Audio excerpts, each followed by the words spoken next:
যখন রমজানকে উদ্দেশ্য করে বললেন তার মানে কোনো কিন্তু আছে এখানে, তার মানে কোনো ধারণা আছে। বলে শোনো বিশ্ববাসী, রমজানকে এই কারণে আল্লাহ পাক রব্বুল আলামিন আমার জন্য বললেন, বলে আস-সাওমু লি ওয়া আনা আজজি বিহি। বলে শোনো বিশ্ববাসী, রোজা হচ্ছে আমার জন্য।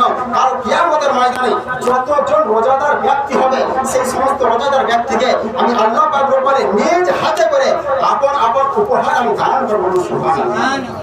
এই উপহারটা যে আল্লাহ তাআলা কি দান করবেন, রোজা হচ্ছে আল্লাহর জন্য, আর এই রোজার উপহার আল্লাহ তাআলা নিজ হস্তে কিয়ামতের ময়দানে আপনাকে আমাকে দান করবে। কি উপহার যে দিবে এটা কোনো কিতাবে উল্লেখিত না, মানে কি উপহার পাবো যেদিন আল্লাহর সঙ্গে আপনার আমার সাক্ষাৎ হবে সেদিন এই রোজার আপনার বদৌলতে রোজার বদলা আল্লাহ তাআলা আপনাকে আমাকে দিবেন।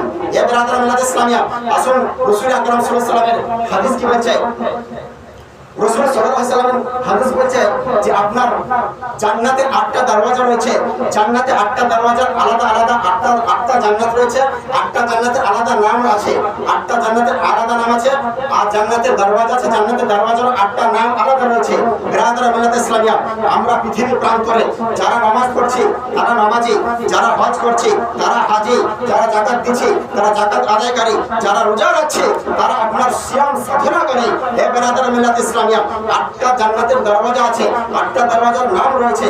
আর কিয়ামতের ময়দানে যার নামাজটা আল্লাহর দরবারে কবুল মঞ্জুর হবে, নামাজের দরওয়াজা বাবুস সালাত থেকে আওয়াজ আসবে, বলে কোথায় রয়েছে, আইনা মুসাল্লি আইনা মুসাল্লি, নামাজি ব্যক্তি কোথায়, নামাজি ব্যক্তি কোথায়। সেই নামাজি ব্যক্তিকে আপনার আহ্বান করবে কে, জান্নাতের দরওয়াজা বাবুস সালাত। হে বিরাদর মিলাত ইসলামিয়া, যে যাকাত প্রদান করবে, যাকাতের আমলটা যদি আল্লাহর দরবারে গ্রহণযোগ্য হয়, বাবুস যাকাত থেকে আপনার আওয়াজ আসবে, বলে যাকাত দেনেওয়ালা ব্যক্তি কোথায় রয়েছে, আসো আসো আমার মধ্যে দিয়ে জান্নাতে প্রবেশ করো। হে মুসলমান, সর্বশেষে বলা হয়েছে তার কিয়ামতের ময়দানে পৃথিবী প্রান্তরে যারা খালিস নিয়াতে রোজা রাখিল, সিয়াম সাধনা করলো, তাদেরও একটা জান্নাত রয়েছে, সেই জান্নাতের একটা দরওয়াজা রয়েছে।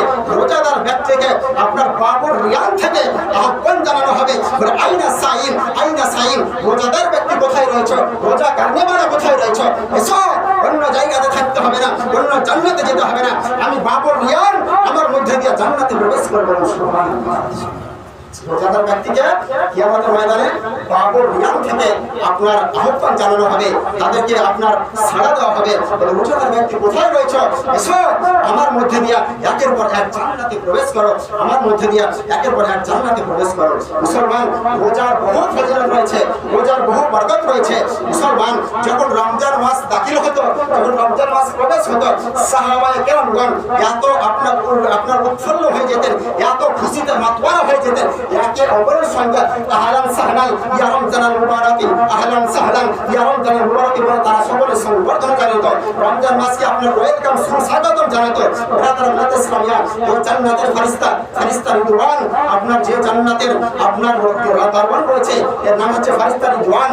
এই ফেরেশতা রিদওয়ান আপনার সমস্ত ফেরেশতারা জান্নাতের রিদওয়ানকে বলা হয়েছে, জান্নাতের ফেরেশতা রিদওয়ান কি ব্যাপার, হঠাৎ দেখছি জান্নাতকে সুন্দর করে সজ্জিত করা হয়েছে, সমস্ত জান্নাতের দরওয়াজাগুলোকে সাজানো হয়েছে, কি ব্যাপার, বলে এই ব্যাপার জান্নাতের ফেরেশতা রিদওয়ান বলে শোনো শোনো, ওই দেখো পৃথিবীর প্রান্তরে রমজানের চাঁদ উদিত হয়েছে, বলে রমজানের চাঁদ উদিত হয়েছে বলে আল্লাহ তাআলা ইরশাদ করেছেন, বলে শোনো ফেরেশতা মণ্ডলীরা, যেহেতু রমজানের চাঁদ উদিত হয়েছে সমস্ত জান্নাতকে সাজিয়ে দাও, জান্নাতের দরওয়াজা সাজিয়ে দাও, লাউহে কালামকে সাজিয়ে দাও, মিজানুল পুরসিরাতকে সাজিয়ে দাও, লাউহুল হামদকে সাজিয়ে দাও, আরশে কালামকে সাজিয়ে দাও, সিদরাতুল মুনতাহাকে সাজিয়ে দাও, সমস্ত পৃথিবীকে তো দূরের কথা সমস্ত জান্নাতকে সাজিয়ে দাও, আর জান্নাতের দরওয়াজাগুলোকে খুলে দাও, আর একটা স্নিগ্ধ নরম হাওয়া রোজাদার ব্যক্তিদের জন্য জান্নাতের দরওয়াজাটা খুলে দাও, যাতে রোজাদার ব্যক্তিরা ওই জান্নাতের হাওয়া যাতে রমজান মাসে খেতে পারে।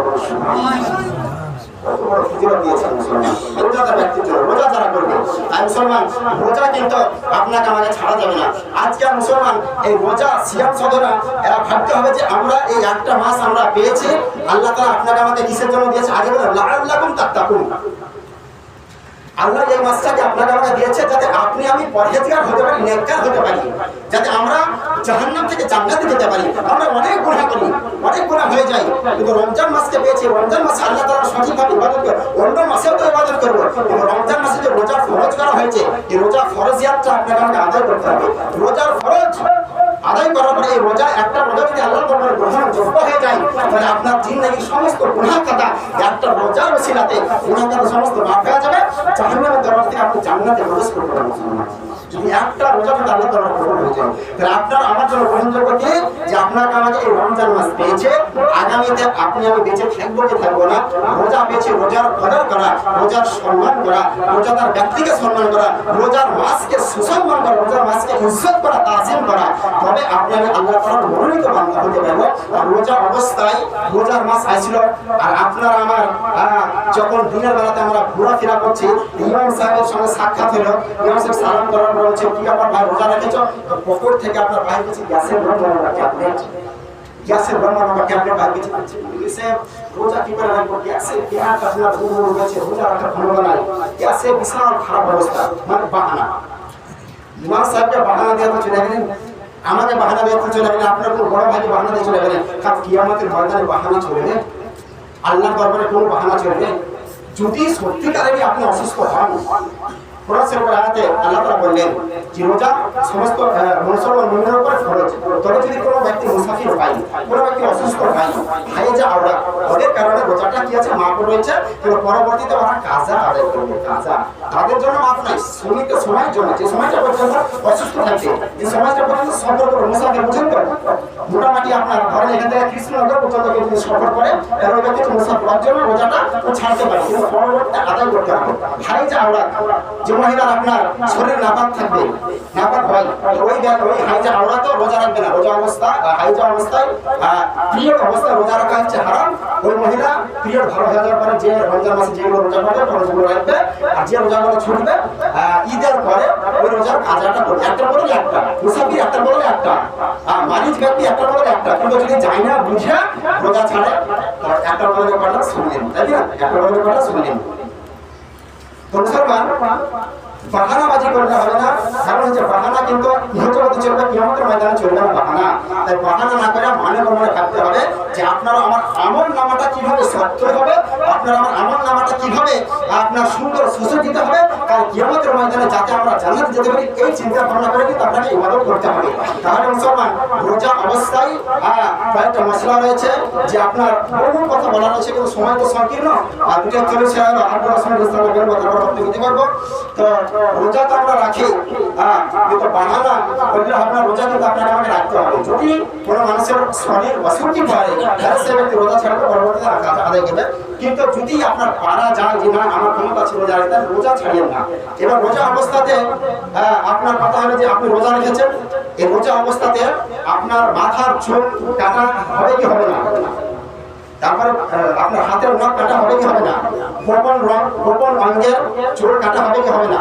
এবার এই মশলা বলতে বলতে একজন ব্যক্তি আপনি রোজা বলেছে রোজা অবস্থায় দাড়ি কাটা হবে, তো আমি রোজা অবস্থায় দাড়ি কাটা হবে না, বিনা রোজাতে কি দাড়ি কাটা হবে, বুঝতে পারলেন না কথা?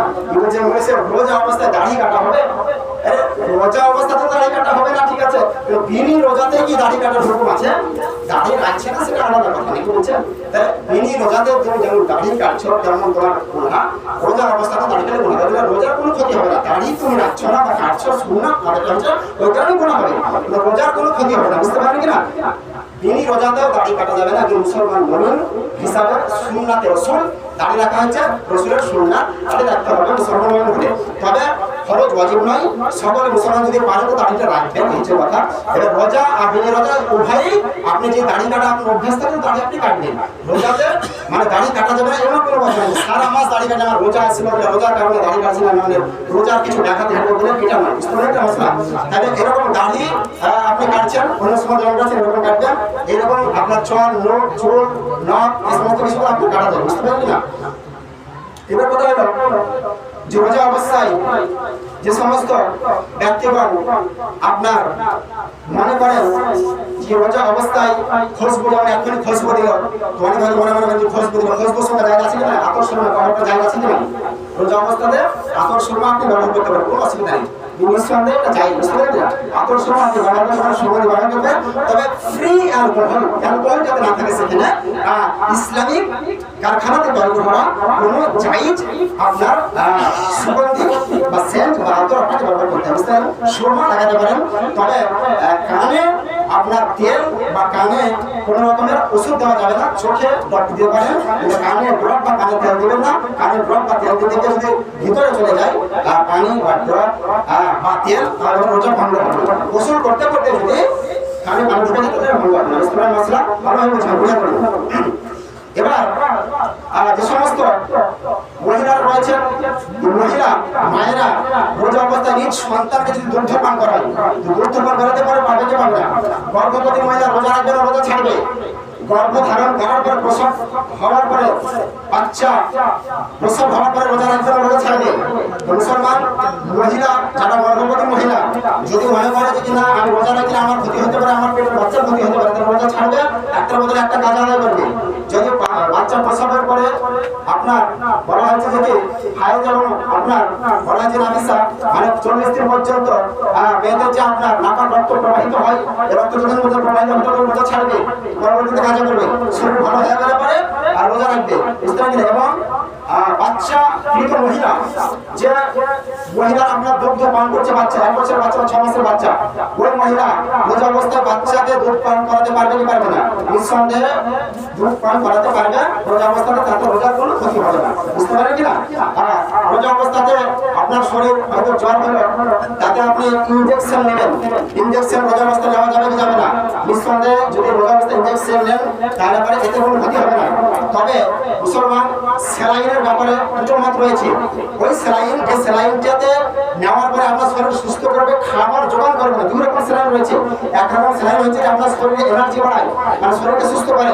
দ্বিতীয় রকম স্যালাইন হচ্ছে শরীরের এনার্জি বাড়ায় এবং খাদ্য জোগান করে, খাদ্য জোগান করে। ওই স্যালাইন, যে স্যালাইনে খাদ্য জোগান করে মানে আপনার শরীরের খিদাকে নিবারণ করে, ওই স্যালাইন নেওয়া যাবে না রোজা অবস্থায়। যে স্যালাইনটা আপনার অসুখ করে দেবে ওই স্যালাইনটা নেওয়া যাবে, ইনজেকশন নেওয়া যাবে, অসুবিধা নেই, বুঝতে পারেন? আরো মশলা রয়েছে, সব মশলা একসাথে বলা সম্ভব নয়। তো যেটা বলছিলাম যে সাহারি এবং ইফতারের ব্যাপারে একটু বলি। সাহারি এবং ইফতার,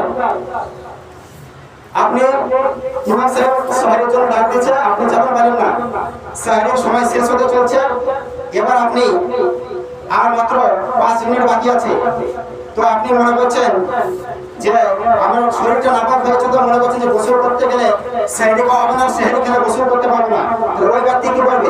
এবার ওই ব্যক্তি কি করবে? মানে ওই ব্যক্তি গোসল না করে গোসল করে প্রথমে সেহরিটা খেয়ে নেবে, যেহেতু সময়টা সংকীর্ণ, সেহরি খেয়ে নেবে, সেহরি খাওয়ার পর রোজাটা নিয়াত করবে, নিয়াতের পরে ফওরান গোসল করবে, ফরজ গোসল ফওরান করবে, বুঝতে পারলেন মশলা? আর হচ্ছে আপনার যে কোনো ব্যক্তি আপনার বলা হচ্ছে যে আপনি চেতনই পারেন না, আজান হয়ে গেল মানে সেহরির সময় শেষ হয়ে গেল, যেমন পারেন না, পানিও পান করতে পারলেন না, তো সেই দিনকে রোজাটা কি করবেন? রোজা রাখবেন না রাখবেন না? তো কথা হচ্ছে এটাই যে সেহরি খাওয়াটা হচ্ছে সুন্নাত। 30টা রোজা হচ্ছে ফরজ, আর 30টা রোজার জন্য 30টা নিয়াত হচ্ছে ফরজ। নিয়াত ছাড়া কিন্তু রোজা হবে না, রোজা রাখতে হবে, রোজার নিয়াতটা আগে করতে হবে যে হ্যাঁ আমি রোজা রাখছি, নিয়াতটা করতে হবে। তাহলে 30 রোজা ফরজ, 30 রোজার সাথে 30টা নিয়াত হচ্ছে ফরজ।